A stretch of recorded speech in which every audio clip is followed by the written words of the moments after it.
My first experience with grief is with my mother, who's very much still alive, so I guess it's like a funny one. She has a lot of mental health issues. She just wasn't the best mom. I don't think everyone is meant to be a parent.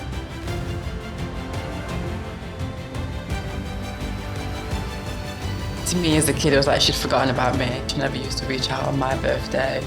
Kind of just decided that my mental health was at risk from interacting with this woman. She was very violent, not only physically, she would really shout and say, like, it was just a lot. By the time I was in college and I was trying to sort out my own life, I was like, I kind of don't need all this. That couldn't have been a very easy thing for you to do, but you knew it was the right thing to do. I felt a lot of judgment from people. That's your mother, forgive and forget. And I'm kind of thinking to myself, like an actual abuser. And people were telling me to forgive my abuser, which messed with me a little bit.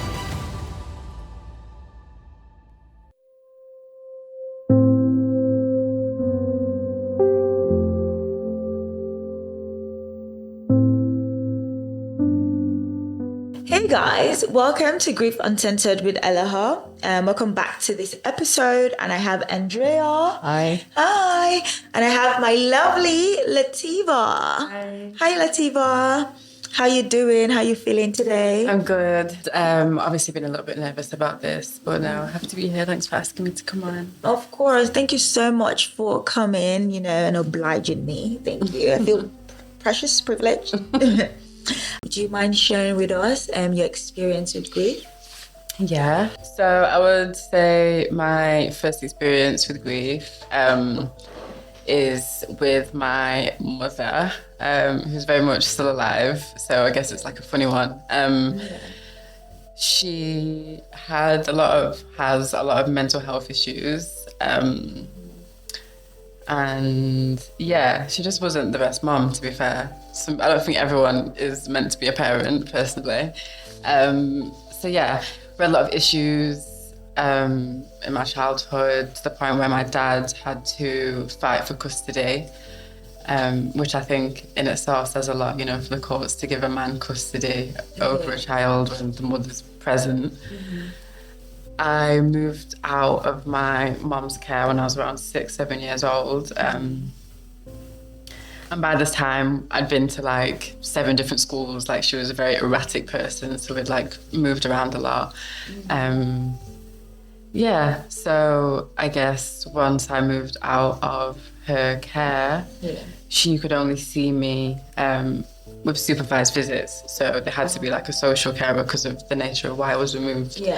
And that happened for a little bit, maybe like I probably saw her like 2-3 times.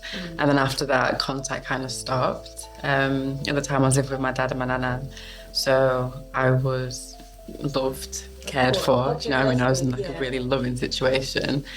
Obviously as a woman, growing up, even as a girl, it's been hard not to have like a mother. Of course. There's been a lot of like major life things, or like first boyfriends and periods. Like, when I had my first period, it was my dad that was sorting me out.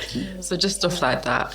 In terms of grief, I feel like I've been through a lot of different stages of accepting that she's not in my life. So as a kid, I was very much not like delusional, but kind of delusional, as in like I didn't really accept the harsh realities of who she was as a person. It was kind of more like, I'm just not there, if you know what I mean. And then it started to kind of like piss me off. Like, why is my mom not showing up? Why is my mom not like... Because I'd seen from my dad a real fight to be in my life. Like, my dad used to travel to Manchester on a train to try and see me when my mom had me. Like, he really went through the whole court system. Like, I've really seen like that it's possible to do it. Do you know what I mean? So I didn't have any of that with my mom. Like, there was no real effort from her side. It was kind of like, to me as a kid, it was like she'd forgotten about me. I have like a sister that was with her, so it was kind of like, yeah, do you know what I mean? Separate lives now. As I said before, I definitely went through a phase where I was like, she's just dead to me. Like being a younger kid, I really struggled with like Mother's Days and my birthdays. She never used to reach out on my birthday. And stuff like that. So there was a lot of anger. As I became a teenager, obviously I'm more aware of the fact I don't live with my mom. Yeah. And I'm going through puberty and all these things now. So it's definitely more of a thought to me as opposed to when I'm like in primary school and just like living my best life, doing like stats or whatever, like just being a little kid. Yeah. And then we actually had a relationship again when I was like 12 years old. Okay. And even that relationship, it wasn't very long. I mean, she kind of just apologized without being specific and was kind of just like sorry for everything that happened. Yeah. And it was kind of like an elephant in the room because we didn't really speak about the reason why, you know, I hadn't seen you for like 6 years. Yeah. And my mom, she's very materialistic. Like she's very much like buy you a gift, put a plaster on it. So she used to buy me like things to kind of like make up for time lost.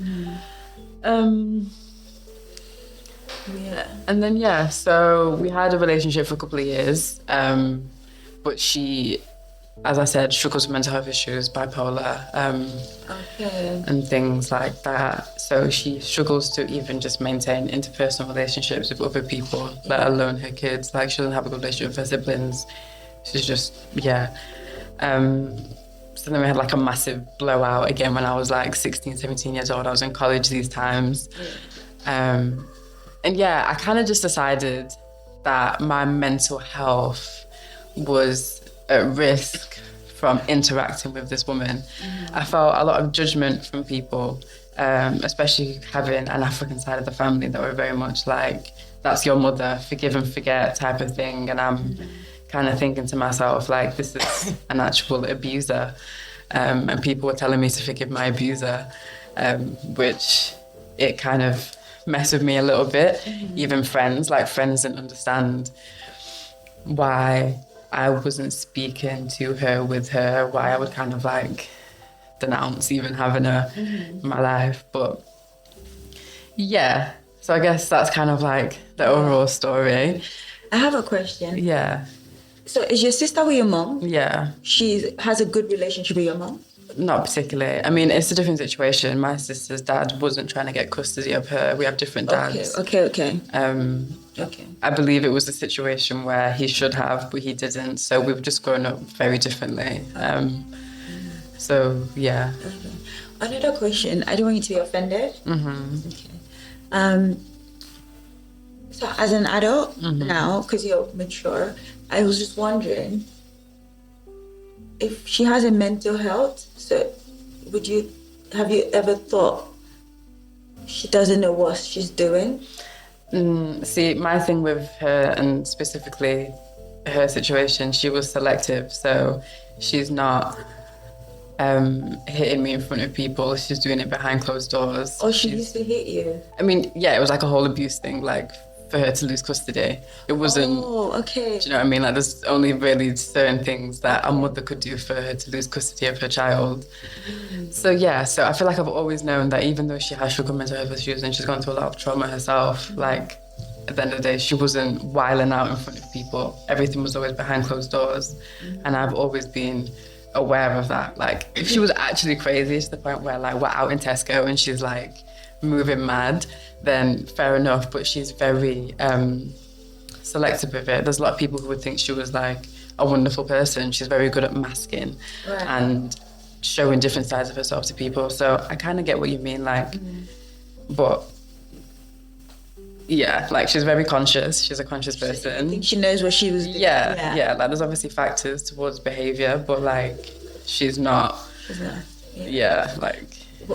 So, have you asked her? Because try to speak to her to ask her questions like, why did you do these things? To try and see what she would say, because she's not talking about it. Have you thought of?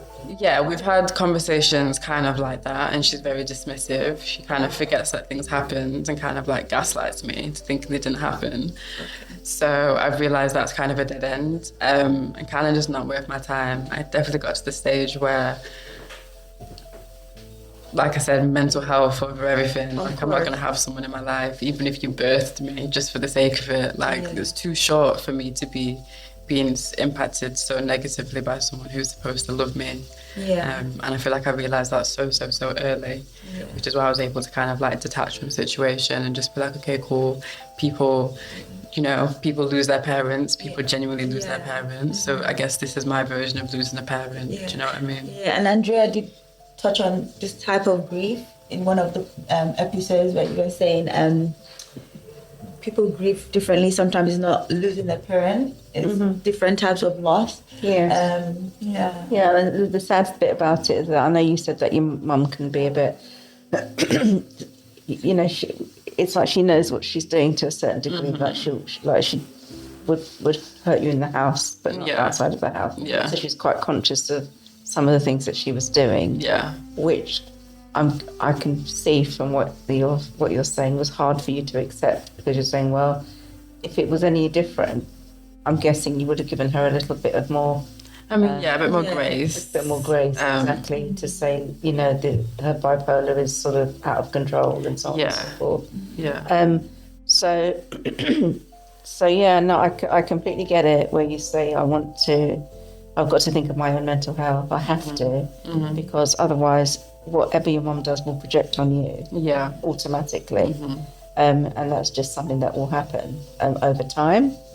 And it's about, you made a decision to remove yourself and say, and that must have been a really hard, I'm guessing, I know the connection is there because she's your mum.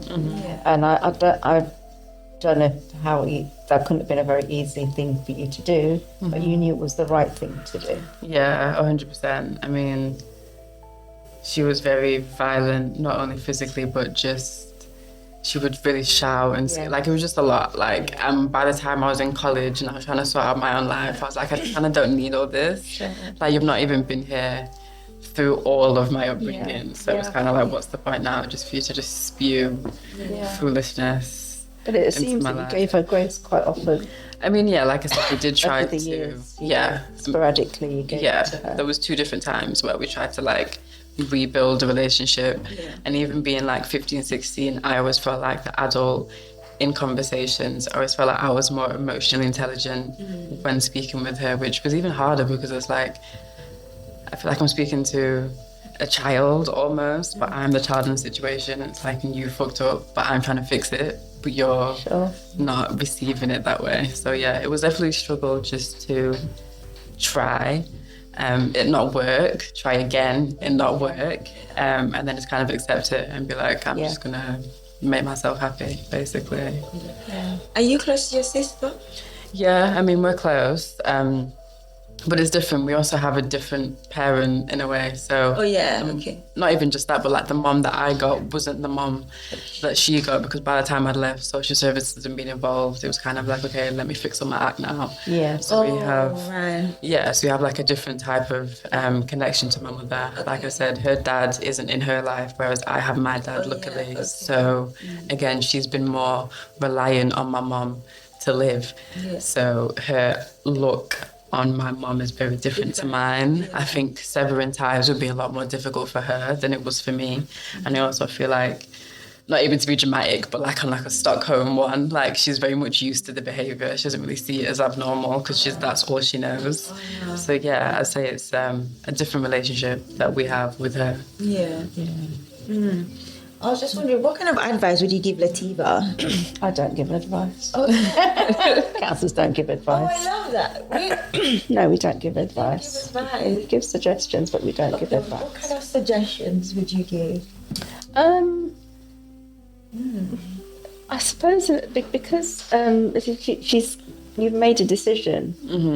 It wouldn't be right for me to try and change that decision. But what I would say is that maybe over the time that may come and go over time, you may have a different thought process. You may think, I might decide I want to speak to my mum, but then you might say, actually, you know what, I'm in a good place. And that's actually okay. As long as you feel that you've found your own peace within yourself, do you have to, and you don't have to hate her?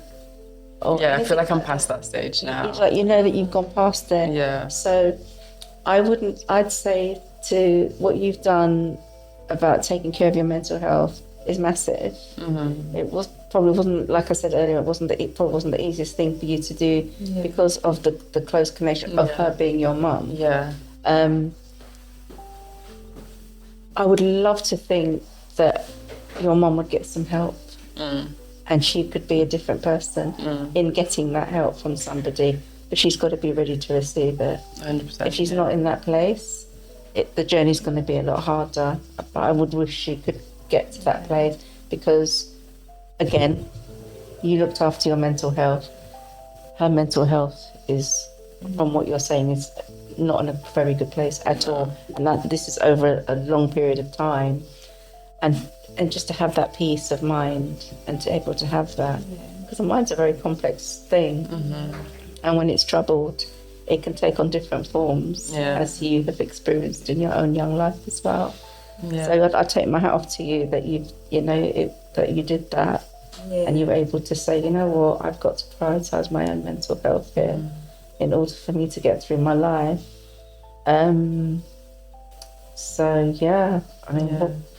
I could just say, just keep doing what you're doing. Thank you for saying that. It's definitely something that I felt judged on from other people before. So I do appreciate just hearing that, especially from... It's not about judging. It's about what you believe as an adult now is what the right thing to do. And like you said earlier, you gave your mum grace. And we're not saying, we're thinking about her as well and her own mental health.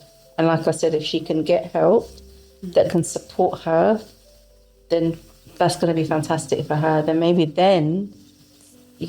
I could say, maybe then you might rethink things and say, okay, she's getting some help, and maybe things could be a little bit different.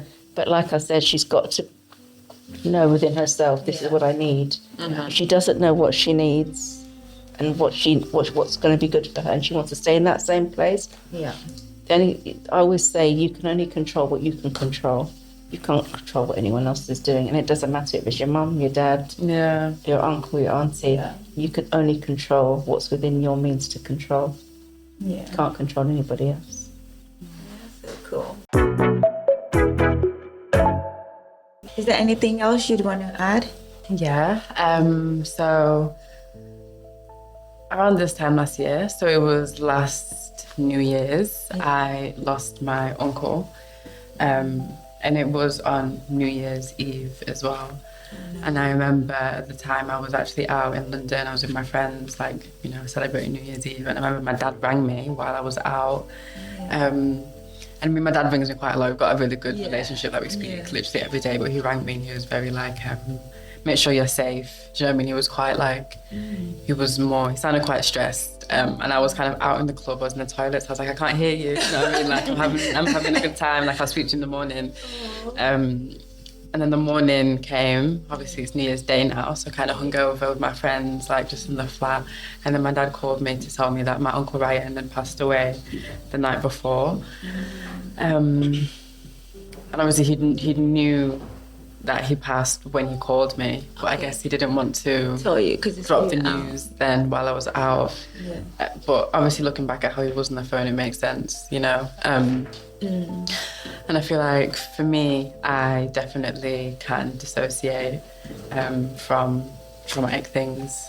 It's just something I've done quite a lot, so I definitely felt like it took a while to hit me. I remember crying, finding out the news, kind of thinking it was sudden, though he wasn't ill leading up to it, so it wasn't I'd even been seeing him particularly often because, how family can be when you kind of grow up. So yeah, it was definitely a shock. It wasn't anything that was expected or I could prepare for. So yeah, it was definitely that kind of throat, stomach feeling, dry mouth. But yeah, so that was it. Yeah, was it a sudden death or was your uncle ill? It was sudden. He wasn't ill. There was no illness or existing condition that anyone knew about. It was very much here then not. So again, no time to prepare or anything like that. How close were you with your uncle? We were super close when I was younger. So he's actually related to me through my mom, but my dad and my uncle went to the same school, like they grew up together, like small town vibes. Okay. So he knows both sides of my family, so we've always been quite close. Used to go around there when I was a kid, and just kind of, you know, chill with the family, just have like family time. And like, as I said, as you get older, I guess, the family time is less consistent, but the love is still there. Of course, yeah. So it was that type of situation. How has that affected you now? Or what's the difference from when you found out and now? Well, I feel like in the year, because it has really only been a year, like anniversary.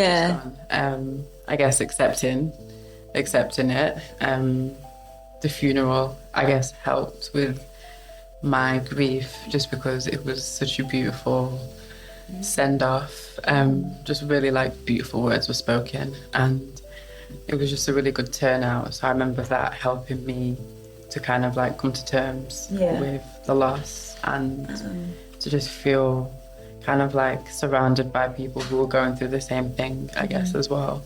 So your family and your friends have been there for you? Yeah, I mean, even when I found out, I was with my best friend, so she was there for me. Immediately when it happened, I came back to Sheffield, where I'm from, and I was obviously surrounded by my dad and my auntie, who was like his siblings and everything like that. So it was definitely like a band together type of thing. Okay, so you don't face any struggles mentally, like with your mental health, or like depression or sadness? I can't say I don't. I feel like it's hard to accept someone's just not here anymore. Yeah, of course. Yeah. But at the same time, I definitely believe in like having like ancestors and like this. Do you know what I mean? Like I have like a lot of beliefs in death that kind of have helped me not see it as so crippling, I guess. I believe that you can't create or sort of get rid of energy, and obviously humans are energy, so I do believe that his energy hasn't completely just been ripped from the earth, do you know what I mean? So I find like that's quite comforting for me to believe that about people that I love, just in terms of death, Oh, that's interesting. I've never heard that one before. But that's really interesting. About your belief system and how you manage and navigate your feelings towards your uncle and his passing. Yeah. So I feel like I've grown up, I have a lot of spiritual people in my life, a lot of like people might say like radical spiritualists and loads of different types of religions. I feel like I've grown up, learned about a lot of different types of religions. So I've kind of formed my own view on the world and life and death and stuff like that. So I do feel like, although obviously death is real and permanent, just in terms of like the soul and where that goes and how you can still keep the memory alive, just through conversation and like storytelling. And I feel like I'm able to like speak to like my lost ones as well. Right. So yeah, that's really helped me in life in general, to be honest. And that gives you the comfort that you seek, that you need for yourself. Yeah, I mean, not in like a morbid way, but I feel like I know it's a part of life. Yeah. Unfortunately, I know that people that I love are going to die. And I feel like even in my life, I kind of go through this thing where I kind of grieve things before they happen.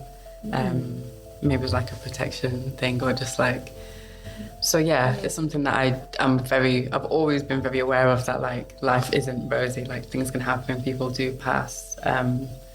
So I guess that's kind of just helped me. So we're thinking, having that foresight and thinking that way, it would be a case where as and when if it did happen, you've already got to that place where you kind of think, okay, I know about this place where I'm at the moment. For sure, yeah. Like I've done it with friends, family since being young.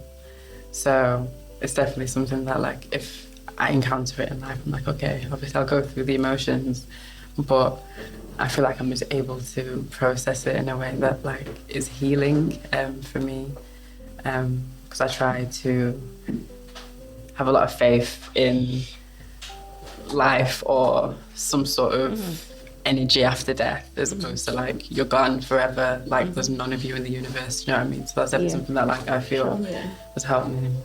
Are you religious? I wouldn't say I'm religious.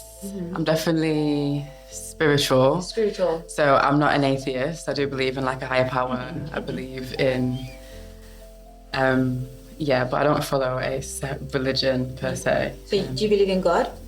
Yeah. Oh, you do? Okay. Yeah. You have your own spiritual belief. Yeah, exactly. Right. Okay. A lot of it is like cultural. Yeah. I come from like an African background as well, so I've done a lot of research into just African spirituality and stuff like that. So I guess just things that aren't necessarily like conventional. What's your background? Well, I know, but tell. So my dad is Ghanaian, and then my mum is mixed, so she's got like Jamaican in her, like Afro-Latina. So there's like a lot of like cultures. So yeah, that I've been able to kind of like connect with and like relate to. This is a very different perspective of grief that I've not ever heard before. So I'm like really thinking, I can relate in a way where with expectations, I don't have expectations.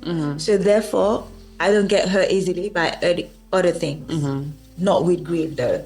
Yeah, but actually, obviously, because of my mom, losing my mom, I think any other grief I would experience would be, I think I would be thinking that way. Yeah. Actually, yeah, because when my friends now lose their moms, I have 3 friends who've lost their mom, I'm not shocked anymore. I'm like, oh gosh, wow, okay. Yeah, I like now I know we're all gonna die, and even I'm like ready for death. So, are you scared of anything? Do you have any fear of? Just in life. Are you scared of dying? I wouldn't say I'm scared of dying myself. I would say I'm definitely scared of like being like kidnapped or like, no, do you know what I mean? Like, but I'm not scared of like of not being here anymore. Like it's not something that gives me anxiety. Obviously I feel that for like my loved ones, like my closest people. Although I do say I go through this thing where I grieve things and people before anything bad happens, I will still in that moment feel a really strong have a really strong emotional reaction to it. But no, I definitely try not to be super fearful in general. I try to live very present, just in general, because I feel like I've had a bit of a stressy life. So now that I'm getting older, I'm kind of just like choosing peace and choosing serenity. Yeah, for sure. Without the spirituality that you have, what else in reality helps you? I didn't think I phrased that properly. So like with grief or just getting by? Grief, mixed like both, because it's all part of mental health. Yeah, for sure. I mean, with mental health, I've struggled with mental health since I was really, really young. So it's something that I prioritize. Do you mind sharing how?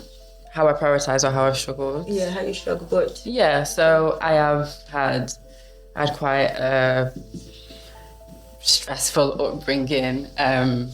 Me and my mom don't have a relationship. So, I